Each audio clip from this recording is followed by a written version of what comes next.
Welcome to Flashpoint, the Fire Inside podcast, featuring leadership and team building principles designed to ignite your inner fire. Now your host, international speaker and best-selling author, Frank Viscuso.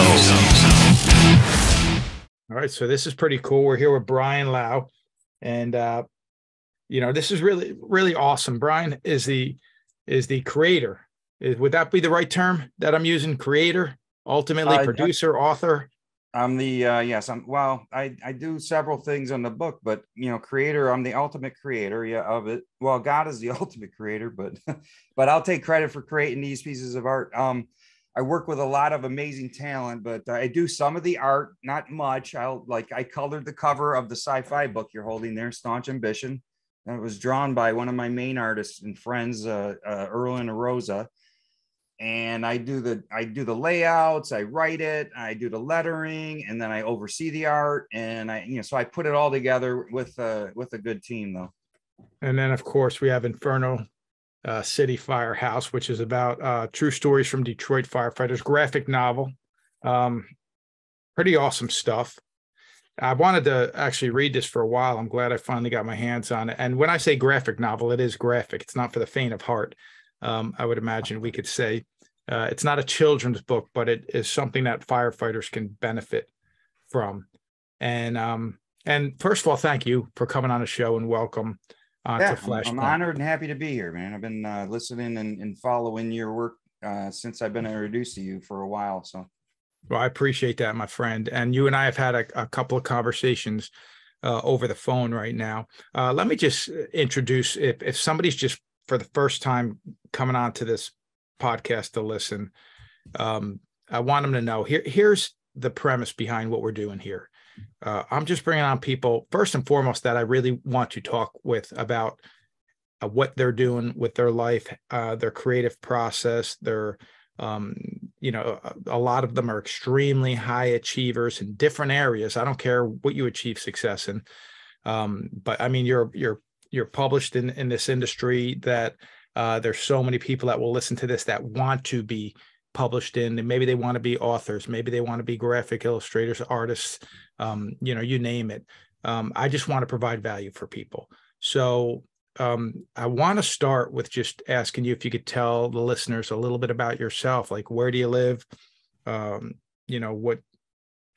your childhood was like briefly, and then we're going to get into this book. Yeah, I'm a Michigan guy. So born and raised Detroit, Michigan. So grew up in East Detroit. And as far as what's relevant to here, as far as being an artist, I've always, like you were talking to Paul Combs, I really enjoyed that interview, of course, because Paul Combs is, I would have to say he's got to be the best artist that's ever done anything firefighter. Like anything firefighter out there, he's at the top, at least. I'm sure there's other ones, but he's fantastic. Really he's a legend. Like him, I always wanted to draw. I just told my daughter, who's a senior this year, my youngest, and you still got you got kind of the young one still, but my youngest is a senior in high school, and she is like not sure exactly what to do. I remember in my senior year in high school, I thought of art as just a hobby. And so I thought I was going to be a cook, buy a restaurant, eventually just be a cook, and eventually buy my own restaurant was my game plan. And I took this class, like AV class, which we were just messing with before the show here, microphones. But it was the work. I just hated it. You thought it would be fun and cool, but I don't know if it was the teacher, but I got out of it and just in a fluke got into this graphic and commercial art class. And I was like, wow, you can make money doing art, or at least some money, So I was like, I never turned back. I just always thought I loved art. I would like be playing with my cousins when I was a kid. And my dad had this friend over who was sitting there drawing like this beautiful of my dad with these cool sunglasses on and all the reflections in the hair. And we all would stop and we would look and like, oh, wow, what are you drawing there? And he'd be talking about it, probably smoked something. I don't know, knowing my dad back then, but he would be telling us about it. And then all my other kids or cousins would be like, oh, that's cool. And then they go running off, drooling all over, whatever, and I'd stand there and just be asking them question after question. I remember that thinking, why did they take off? Isn't this the most fascinating thing? So, and then the gratification I would get from when I would draw something. I remember my mom took me to a night school class, and one of them was art school. She had us when she was young. And so she was finishing to get night school, and I was old enough to draw, and we would all draw the adults, and like one of mine would be as good as any of these, like to me at that time, these adults, and when they were young adults, and the gratification I would get, from that. So I just was always wanted to do it. And then eventually went to college to become graphic and commercial artist. Got into comic books as a geek just because my older brother mainly was into them. And then I was into art. So it was a kind of a perfect mesh. So I went 7 years to a community college to get a 2-year degree. Went part-time, and I took extra classes I didn't need just because I wanted to do more airbrushing, or I had to take computer classes that weren't going toward my degree.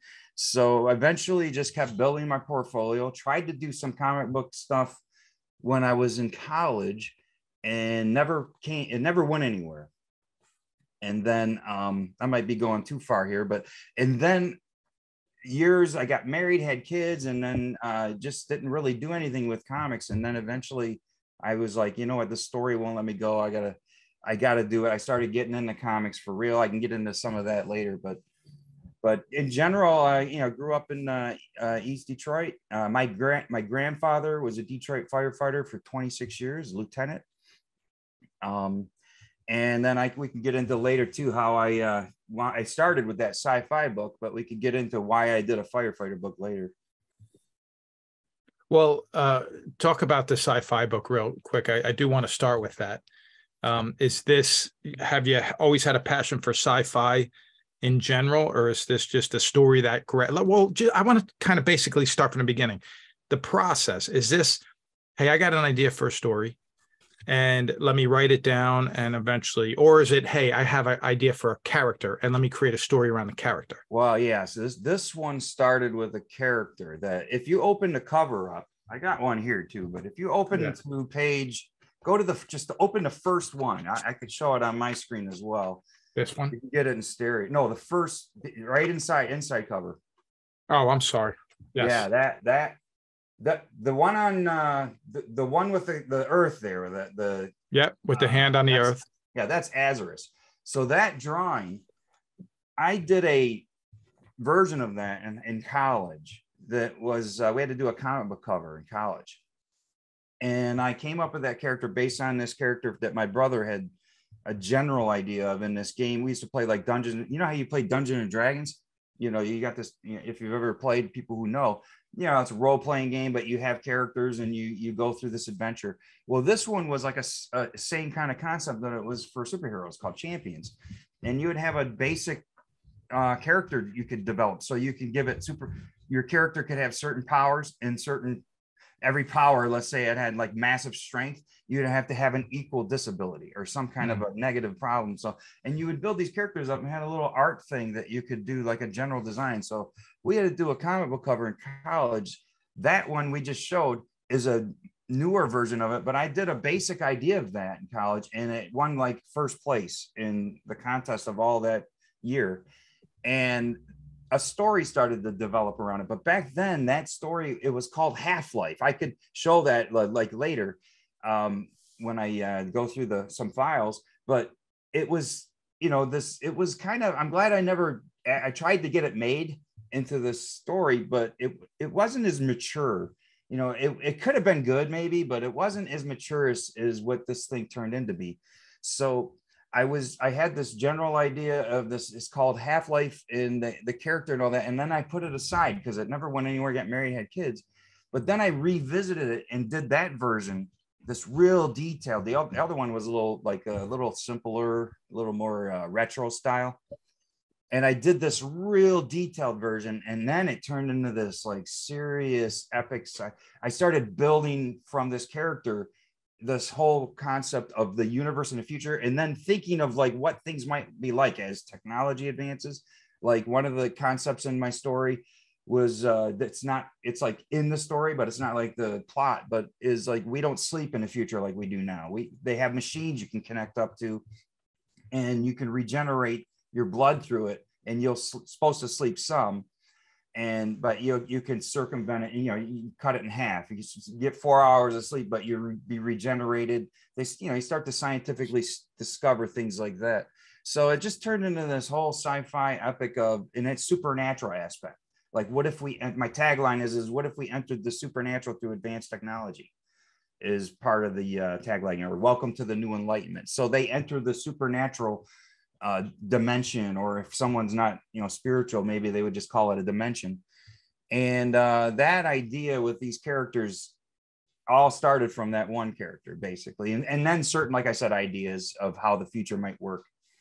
So yeah, that's pretty cool. And when you're talking about living on 4 hours of sleep, welcome to the life of a firefighter. I think I wrote that because you write what you know, right? So you write what you know. Exactly. I wish I had that machine. I have a part of me that is just motivated by the creative process. Yeah, I've been listening to you, and you're an artist yourself, and you're fascinated with the process. Like, when you love a good movie or something artistic, you don't just want to enjoy the movie. You want to understand why they did what they did, and how, and who did what and came up with it. And that's what, like any good movie, I'll watch the making of it and how they came to make it. So I pay attention to things that a lot of people don't, like how long was this shot in the movie? Yes. Here's one minute shot with several angles because they're moving around the character. Exactly. And so opening scenes in certain movies that last 4 minutes. It's there's certain things. I was telling somebody this the other day, actually, because I'd written several books, and I have my own creative process as well as anybody else that creates stuff like what you do or what I do. And one of the things that I kind of found a little bit of encouragement in is movies like Memento or Pulp Fiction. That are actually filmed out of sequence or edited, and like the movie doesn't flow like a typical movie, but somehow it still works and still has a big fan base. So part of me, if anybody is listening to this and says, hey, I want to get into comic books, I want to get into writing books, whatever it may be, the one thing I want to tell you is don't think you need to fit in a box. You don't. You need to have a voice. This is why I'm asking about your process. You started with a character, you built this story around it, but you need to have a voice, and you just need to be willing to put it out there. And I'm glad you did. One of the things that you put out was Inferno City Firehouse. And how did this come to be? Because it's popular in the fire service, and I encourage people to pick it up. Like I said, it's graphic. It's got some challenging things to look at and read and hear, unless, of course, you've been in our industry and you see these things in real life. Some of it, like I said, it could be very graphic. But if you don't mind, talk a little bit about the process. How did this come about, and where the idea came from? Oh, Lord. Dog was getting in the garbage. Take care That's of the okay. I extended my sentence about 30 seconds longer for people that aren't watching, because I saw you get up to do something. I'm like, all right, I got to draw this out a little bit longer. And a few people so we're dancing right now is what we're doing. Yeah, I put my finger up. But anyways, I took care of the dog. So it was okay. So it started, and I think later I'll show some visuals if someone is watching, but it started, obviously, my grandfather being a firefighter. I didn't know him that well because he died when I was kind of young, but obviously with my aunts and uncles, that was an influence. But ultimately it started when I was in college. I did work on some comic books. So when I was in college, I started doing a couple covers for some comics where I did airbrushing for them. It was my first actual published comic books for a small independent company called Hall of Heroes. And I lived with a firefighter. So back in that day, you had to have a Detroit residency to be a Detroit firefighter. So firefighter Harry, who I knew, he was looking for someone to kind of share this house.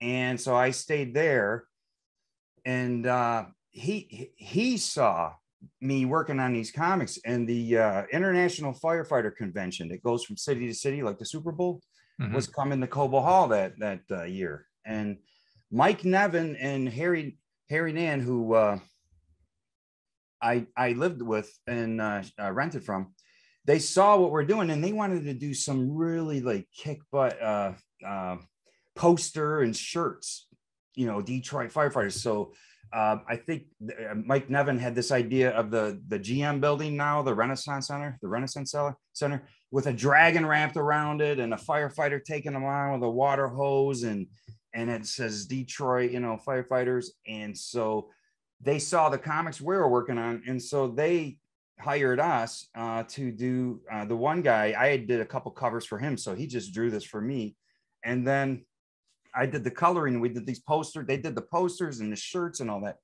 And then fast forward all the way from my first beginnings and doing those comics, and then this poster for Detroit Firefighter. I'm doing a book signing in a comic book store, and I have my sci-fi book and then posters of art that I did. A big firefighter comes in, fan, geek, and he's checking out my books. Nicest guy. And Jim, let me try to pronounce his last name because he's a really good friend of mine. Jim Sulakowski, I think is how you pronounce it. I see how that could be difficult to pronounce. Yeah, I'm awful with names. Actually, I don't even have my glasses on. But Jim Sulakowski, which his whole family are firefighters, like him, his brother, and like I think it was his uncle. And this guy is buying my sci-fi book, and he sees this poster I did for the Detroit Fire Department, and he just is like, he's like the biggest guy, but he's just like really like even-tempered type guy, and just like easygoing. I'm not sure he's always that way if you get him riled up, but he's just like he's like a huge teddy bear, right? So he's just the coolest guy, and he's like, you should do a book about firefighters. He's like frustrated as this graphic novel and comic book geek. Nobody does books on firefighters. And I'm just thinking in my head, man, I'm in the middle of working on season 1 of the sci-fi book, and I'm like, I have no time. You know how it is doing a book.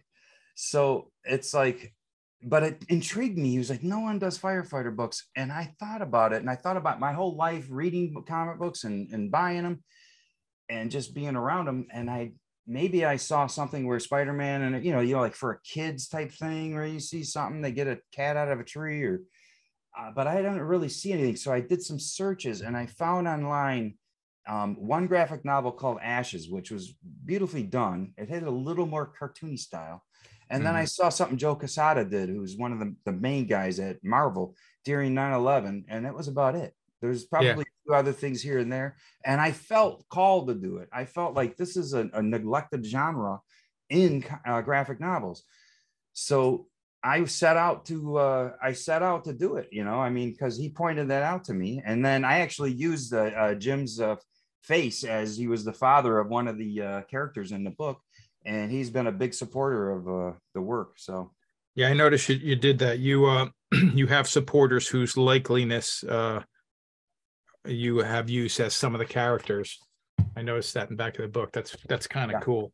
So now, these are true stories. Did you sit down with the firefighters and say, tell me your story? I have one book that I'd written called Common Valor, and Common Valor's true stories from New Jersey firefighters. And I sat down with 20 firefighters. I had them tell me their story. I recorded it. I came back and I tried to kind of craft these stories the way that I heard them and saw them visually. Did you do a similar process? Yeah, well, exactly. So what's funny is I haven't talked to Mike Nevin in years, and I hadn't seen Harry in years, but I was like, you know what? I gotta do this. And I thought I got to look up Mike Nevin, who I did that poster with. And then it turns out I go online and I look him up, and he's the president of the Detroit Firefighters Association, the union. At the time I call him, and I call, and I think, I'm at work, I'm on break, and I'm like, I'm just going to call him. And he answers. I thought I was just going to not be able to get a hold of him. And I go, you never believe who this is. And he's like, and I told him, the thing. And then I told him the idea. I want to do this true stories of actual Detroit firefighters. My grandfather was one. So he hooked me up with a firehouse in Detroit that I actually use as the premise for my book. It's what is it? Engine 33, ladder 13. And I slept there several times, and I did ride-alongs with them and interviewed them, and I talked to firefighters, and actually I met some firefighters at a Comic-Con too, is how I got connected with that house. And then Mike set me up with doing ride-alongs with him. So actually, some firefighters were just kind of by my table, and I started talking to them about it. So I did ride-alongs with them, and they were gracious enough to kind of take me, through what they do. And then I used that particular firehouse as reference in the background. And then I interviewed them on the phone or right there. And I took stories from what I interviewed them. I took stories from experiences of doing ride-alongs. And then my grandfather story, one of the gut-wrenching things that my grandfather went through, my aunt told me, because I never had my grandfather talk to me about firefighting. He had gone through the Detroit riots and all kinds of like some serious stuff. So it would be nice to get some more stories from him. But the one story my aunt told me, she said she only seen her dad cry twice. He was the old school tough guy. And this thing that we put in the book was hard to just do as a story, let alone for, him to go through it, as I'm sure you can imagine the stories you hear. And so this broke him up. My aunt said, like, yeah, I only seen my dad cry twice. Once when his wife was sick. My grandmother lived to be 97. So that, she turned out, fine, whatever she was going through. But this thing in the book. So I took that from my grandfather, and then even my childhood playing in Detroit as kids, and something happened. I don't like to spoil things in the book, but something tragic happened, and I was right there watching it. So I took all these aspects. I had so many stories, and I tried to just go, okay, what are the ones I need to tell that have the most are worth reading, and how do I weave them together into a narrative? Because I didn't just want to have like this little section, that little section. So I start the book out with a true story. All these are true, and combine them into this narrative that has, like, ultimately the book's about hope. It deals with gut-wrenching things, but it ultimately deals with hope and ends on hope. And that's one of the best stories in the book is the way it ends from one of the Chris Smith, so firefighter. And you also donate some of these proceeds, if I'm not mistaken, or you're involved with PTSD and bringing awareness to that. Talk a little bit about that. Yeah, mental health. Well, this is the thing. Everybody loves movies and there's violence and all kinds of stuff in it, but I hate when violence is gratuitous. And this book deals with some harsh stuff. And I don't want to sit down to a movie and be entertained by how people are dying, or, I just watched Band of Brothers. That is not gratuitous. It's harsh. And you're talking about World War II. It's harsh and it's reality. And by the way, just on that is probably the best 10-part series I've ever watched in my life. It's Band of Brothers. I've seen parts of it, but I was like, okay, I need to sit down and watch it. I just watched all of it straight through.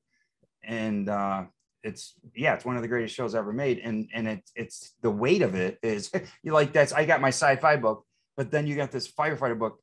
The weight of the fact that there's true stories in there, just like in Band of Brothers, that has a whole new level. So, but I don't like when violence is in there for the sake of the entertainment itself. Right. So it should be in there, like in the Bible. Like the Bible is completely violent, but the point of it isn't to be entertained by the violence. The point of it is to have a moral of the story.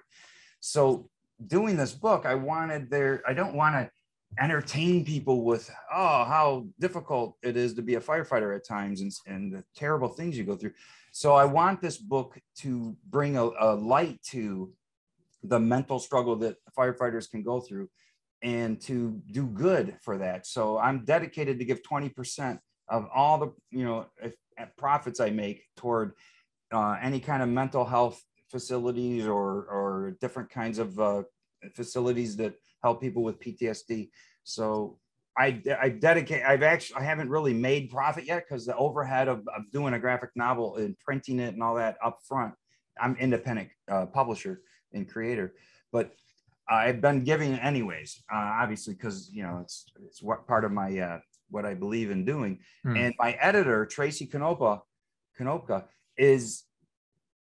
I chose her as an editor because I was looking for an editor and I was praying about it. And I'm like, who should I have edit this book? And I was kind of looking on her Facebook before I reached out to her. And I saw that she had lost her brother to suicide. And she is very involved with doing like walks, for raising money for suicide type campaigns or mental health. And so I was like, I think that she's got to edit this book, because the reason that I dealt with the mental health, it wasn't even like obvious that it seems obvious, but I actually should clarify, because it's like, we shouldn't, sometimes I think in this modern age, we got so much of a problem of like snowflake mentality, and that's a problem. That's one end. We overemphasize like feelings to such a degree. There's that fine line of truth. You go too far one way, you're a snowflake. You go too far the other way, you ignore serious mental issues. So, but I wanted, I only decided to do this dealing with suicide in the book because when I talked to Mike Nevin over all those years, he had told me that the firefighter I had rented the house from had shot himself, and it hit me, like punched me in the gut. Wow. And right away, that's like the first thing I was like, I started to see pages, and I started to see, and I was inspired by it. I didn't do his story, but I did something inspired by the fact that I had been hit by the fact that I didn't know that. And then when it was told to me, it just hit me like in the gut. So I had to be in the book somewhere. So I don't know of anybody who has not in one way, shape, or form been affected, of course, negatively by suicide. Yeah. And so, I mean, the fact that you are, doing something to help when it comes to this, I think is really valiant. I think it's awesome. And which is one of the main reasons why I wanted to have you on here. I want to try to do what I can do to help spread the word. And I mean, just get these novels out there so people can read them, take a serious look at the lives of our brothers and sister firefighters out in Detroit, of course, because it is one big family. That's the thing about the fire service. I mean, I was a firefighter in New Jersey, but I could read a story from firefighters in Detroit, even if I didn't go through anything like what they went through. Sure. You're close enough to it that you're like, okay, I could feel that. We've all seen tragic things. I actually had just come back from a department out in Ohio, and there was one of those medevac unit helicopter that was basically right outside of their station, was where the helipad was, where they would go and respond to incidents where they needed transportation by air. And so I met the nurse, I met the pilot, met the doctor, and taught the class while I was out there to firefighters, and they were all in there too. And I had said to them, I said, I think three of the most impactful, definitely two. I remember three, but I should say two of the most impactful moments in my career of things that I've seen that I guess part of me wishes I didn't see, because I can't get it out of my head, happened where we had to call air units in to medevac people out. So when I see that helicopter, I get up close to it, right? I look inside and I see for the first time how narrow the area is where they get to fit the patient in. Because again, you have weight constrictions, you have space constrictions. It's a helicopter. So I'm like, you have the pilot, you have the feet of the patient right next to the pilot, so the head goes towards the back, and the nurse and the doctor are back there. And I'm looking at it, and now I start thinking of after we were able to get patients into there, man, that's what they went into. Here it is 22 years later, and I start reliving it again. But then it also got me to ask them, like, what happens if you have to perform CPR? Like, there seems to be no room to do it. Wow. They said, well, that's why we take so much time to prepare the patient before we actually go up in the air. So a lot of times they'll load a patient, and it's quite honestly, maybe it's similar with an ambulance, but they'll load the patient. They have to get the IVs. They have to get everything going, and they have to stabilize the patient to the best of their ability before they go. Right. And I think back to, again, maybe 20 years ago, remembering, why aren't they going? We got the patient in there. They got to get him in the hospital. This is the stuff that, your average person won't see. A firefighter reading this is going to relate to it. They're going to say, man, I get that. I haven't been through that maybe, but I get it. I understand it. I could feel that. What you're saying is what really made me very nervous doing the book, was because I'm not a firefighter. I looked into being one. I almost became one when I was younger, but it didn't happen. But I felt really intimidated or nervous, whatever the word is, to be authentic and to really capture the language and the reality of it. In fact, Erwin Rosa, who does the interior art, is magnificent. Don't think, anyone who's not watching this, don't think you're looking at a graphic novel like superhero style art. This is gritty, realistic, dark, or lifelike art. And one of the and by the way, yeah, for people that are watching, I'll just show them so they can see some of the artwork. And I'm glad you brought up the artist, because I want to talk about him as well. You're an artist yourself. Yeah. But Erwin Rosa is worked on my sci-fi book and then this book, but his style, if you see it, you can go online, Inferno City Firehouse, if you're just watching it later, and you can see obviously the art and covers and stuff, but the interior art is realistic, real life looking, and it has to be that way because it's dealing with that real stuff. But I was worried, like one of his first sketches is like, you probably ever see these firefighter TV shows, and it's ridiculous. I hate it, where they got these masks and there's nothing in front of their face, right? And it's all glass so that they can act. I understand the choice that you do to show the face and the facial expressions because you're watching a TV show, but I hate it because it just takes you out of it. It's like, okay, this is not real. And he drew one, I think, inspired by that, where you can see the whole face. And I was like, no, this has to be. And I have pictures of it, Detroit firefighter equipment and all that. Right. And then what, to me, not seeing the face and going through the smoke and all that actually is like Darth Vader, man. It's more dramatic. It's more like, it's actually more real and gritty. Yeah. Where you see the actual helmet and you don't see this glass where the guy's face is coming through it.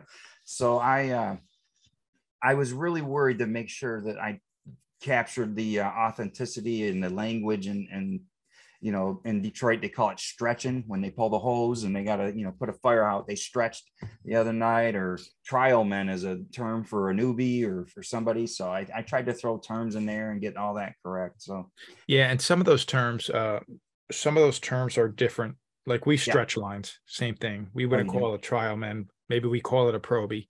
Everybody, a rookie, everybody would have a different term. But I think we all understand the term. When we read it, we're like, that's not what we call it, but we get it.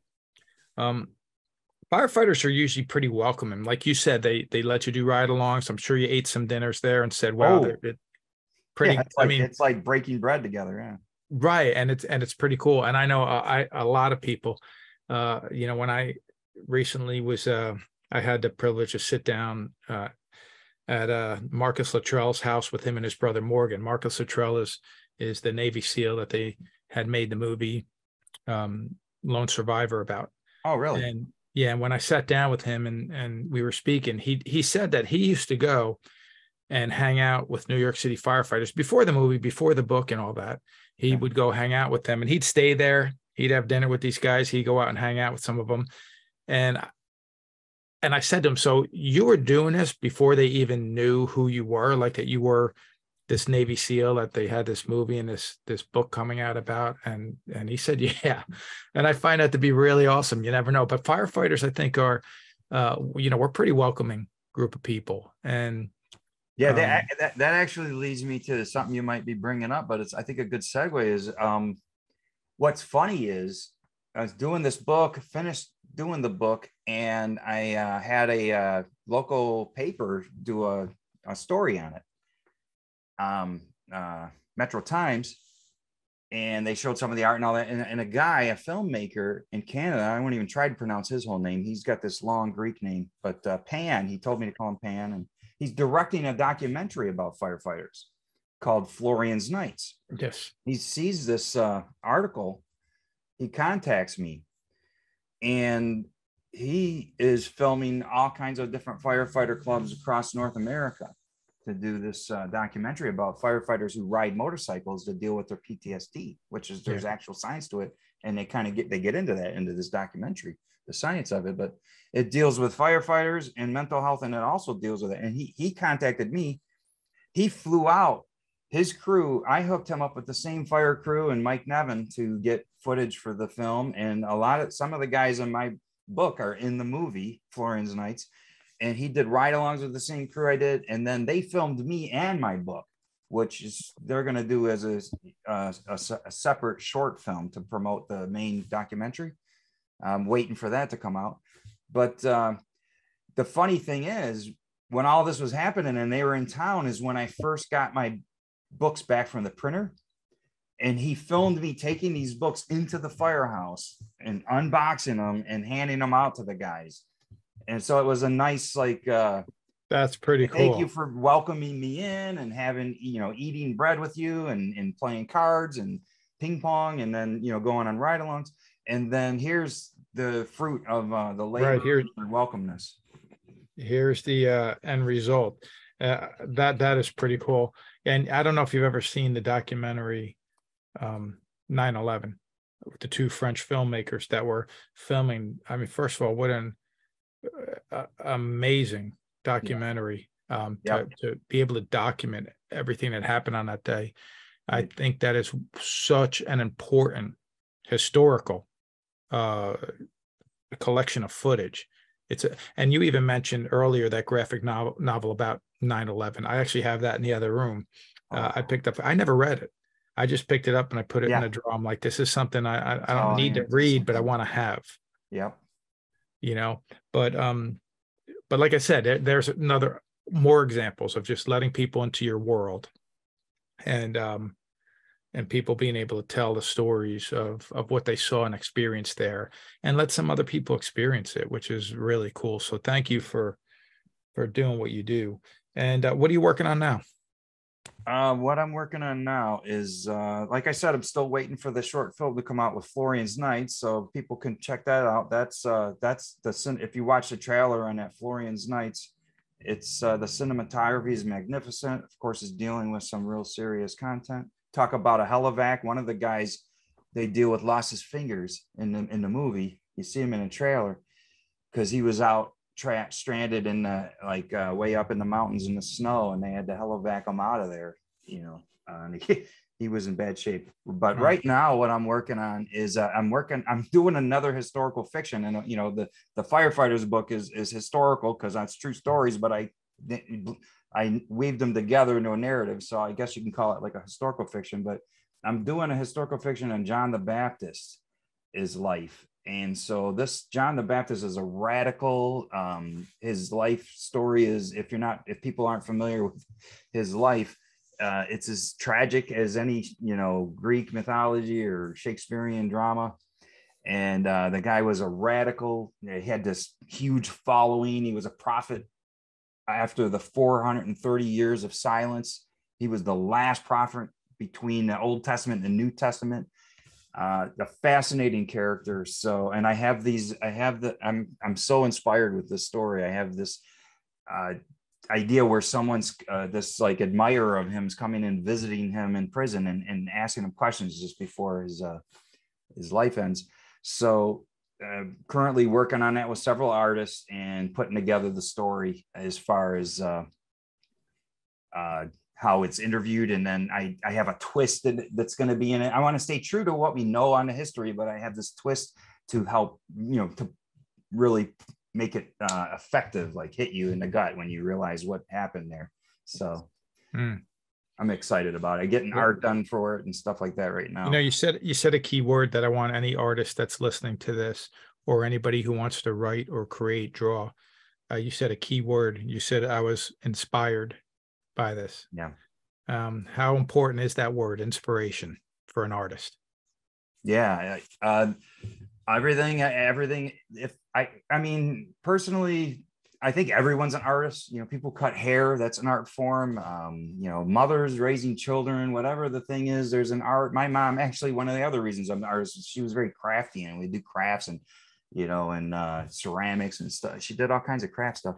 But inspiration, you have to be inspired to do anything, even if you're going to cut hair, 5 days a week or so. But But as far as to tell a story, that's a little different. That's an art form that's like almost you got to be a little pretentious, maybe. You know, hopefully you don't come off pretentious, but you have to put your neck out on the line too.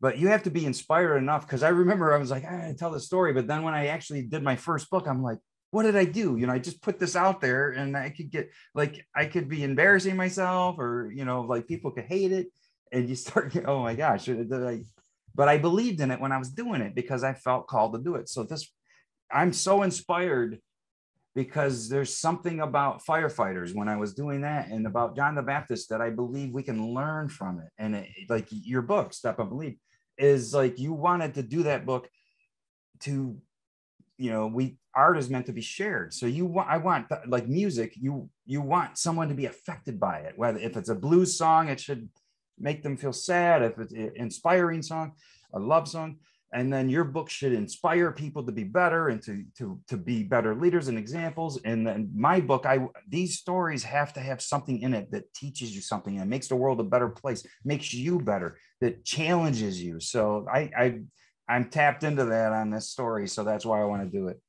You may or may not even realize this, but you just actually shared a whole bunch of leadership principles and everything you just said. You know, because first of all, I think that there's one of two things is going to cause you to want to get uncomfortable enough to make positive change in your life. And one is inspiration. The other one's desperation, desperate for change. That's a good point. Yeah, but you talked a lot about inspiration. And another thing, when you talked about you're an artist and whatever you do, Albert Einstein said, everyone's a genius, but if you judge a fish on its ability to climb a tree, it'll live its whole life believing that it's stupid. So, right. You know, and I always love that quote, because here's a quote that's saying, you know, you don't have to be good at what everybody else is good at. I want to show you something. This is actually really cool. And we can end with this. I just have to step away from the screen for one moment. Give me one moment. Yeah, I'll take over the camera work from now. I'll drink my coffee. This is, by the way, on my backdrop here, I wanted to give a shout out to Taylor's Tins. They took from my book Flashpoint. They took these principles I talk about in Flashpoint, and they made them into these pretty awesome signs. Nice. Yeah, that are available. Again, Taylor's Tins, just a friend's business I want to help promote. My son one time comes up to me. This going back a couple years ago. He just turned 12. We're going back maybe 3 or 4 years ago. Probably 4 years ago, because I believe it was pre-COVID. Comes up to me, he says, "Daddy, I wrote a book in school." Yeah. And I said, "You did?" He goes, "Yeah." I said, "What's the book about?" He says, "Banana and avocado." And so he shows me the book, and it's all stick figures. And it's this story that doesn't really have a tremendous flow, but it was really cute. Yeah, of course. But then he says to me, he goes, "Do you think it could be a real book one day?" Wow. I said, "I do." I said, "I do, because everything in life is created twice, first here, and then, you know, in the real world." So what he didn't know, and I talked to my wife about this, but every day he went to school, I started actually drawing things to put this book together. Banana and avocado. These are the main characters. Yeah. Right. And so I take this book, and I just did it through Shutterfly, you know, nothing fancy. I end up making this book for him, a children's book based on his own idea and his own drawings about this journey that banana and avocado take. And then I give him a bunch of copies of his own book that he gave to his grandparents. He gave to his teachers. Imagine, my mind would have been blown as a kid. Right. But that's the point. And it's what I want people to understand is that you don't need other people's permission to tell you whether or not you can make this a reality. You just need to go out, and you talked about this. Again, it's a leadership principle. You need to be willing to maybe look a little silly, to be ridiculed, to be wrong. To fail. Yeah. To fail. Yeah. Leadership is about, believe it or not, it's a lot about being uncomfortable, and it's a lot about failure, because if you're comfortable in your role as a leader, you won't reach your potential. If you're not willing to put your neck out to try something, or propose an idea that may make you be ridiculed, well, then what you're doing is you're just managing the status quo. And that's not leadership.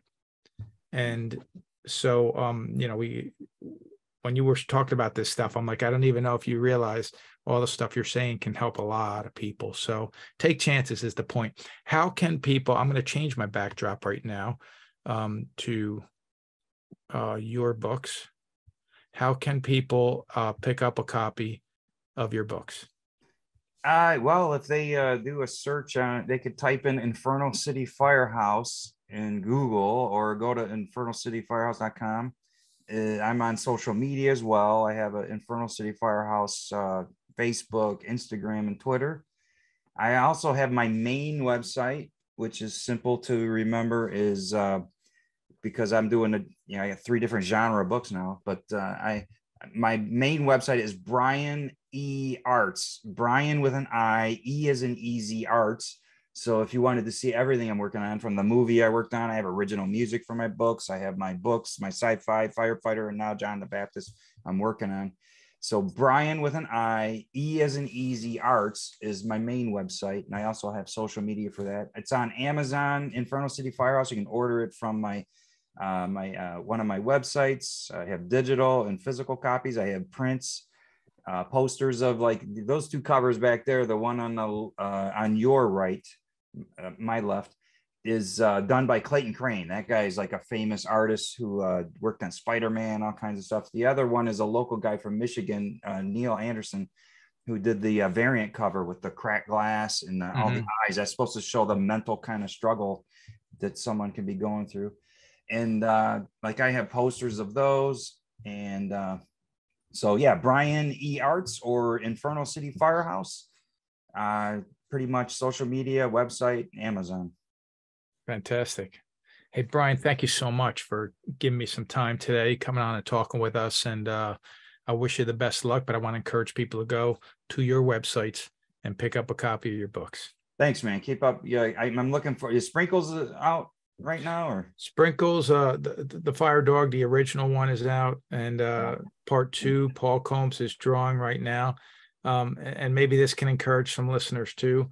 That book was written 20 years before it was actually illustrated and turned into a book.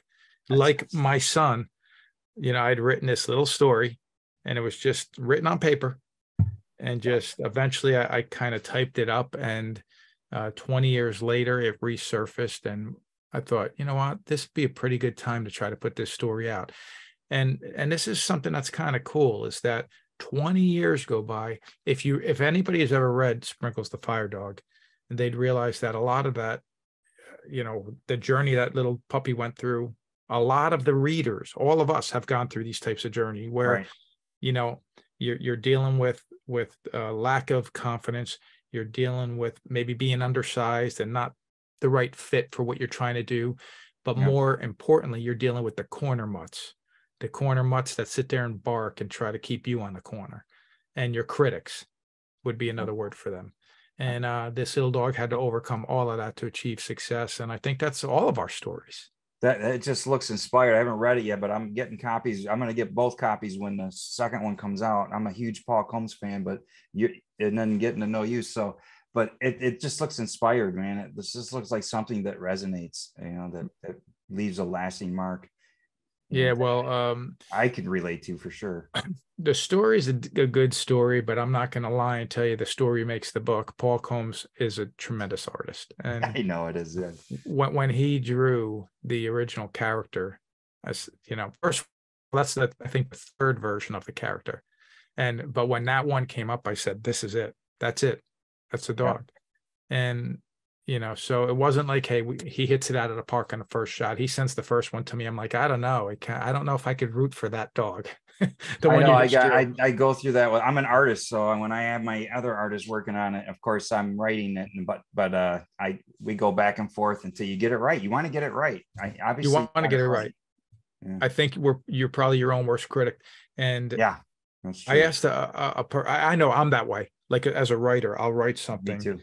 Yeah, and I'll go back and read it later, and I may read it and go, "Wow, I can't believe I wrote that. That's so good." Or I may read it and go, "What was I thinking?" I've done that. I do both. I go back and forth. The thing is, I know I have good ideas, but the problem is execution, right? So I know like the twist I have is a great idea for John the Baptist, I I don't know, like Inferno City Firehouse, I think I nailed like many scenarios in it, like really nailed it. And I've got that reaction from people who read it and like, oh, wow. But, you know, I can't criticize it objectively because I wrote it. But at the same time, I think I nailed some things. But, you know, I always wonder, you know, did I really nail it as good as I'm criticizing the things and I wonder how good it is. I have a buddy that's in a restaurant business. I was a very successful restaurant up in North Jersey. And I said to him, when you go out to restaurants, are you critical of the food? Like, I would have done it this way. I would have done it that way. I like to ask artists the same question. When you look at other people's comic books, in your case, do you say, I don't know why they did it this way? Or do you just try to find inspiration out of it? I'm an art critic, man. I'm a Christian. So one of my biggest pet peeves is why I'm doing this. Another reason I'm doing this John the Baptist book. I hate most Christian art. And I hope it's not because I'm just a bad person, even though I'm sure I'm bad to some degree. We all struggle, but I want art to be the best. And Christian art should be the best. It's, you know, if it's a song or if it's a movie or a book, and a lot of times it's a subpar production. And so I'm a critic of all art, and even my own, of course. And maybe that helps me to try to do. I know that my books look great and all that, but I try to do the writing and everything. And, you know, I would criticize myself the same, but at the same time, I do believe art can be good and bad. So, you know, it's like you try to learn from bad art and good art. So. Awesome. Brian, thank you so much. I really appreciated this conversation, man. I appreciate you. And good luck with everything moving forward. And again, I encourage people to pick up a copy of your work, and hopefully we'll have you on again soon. All right, buddy. Take care. Thanks for having me.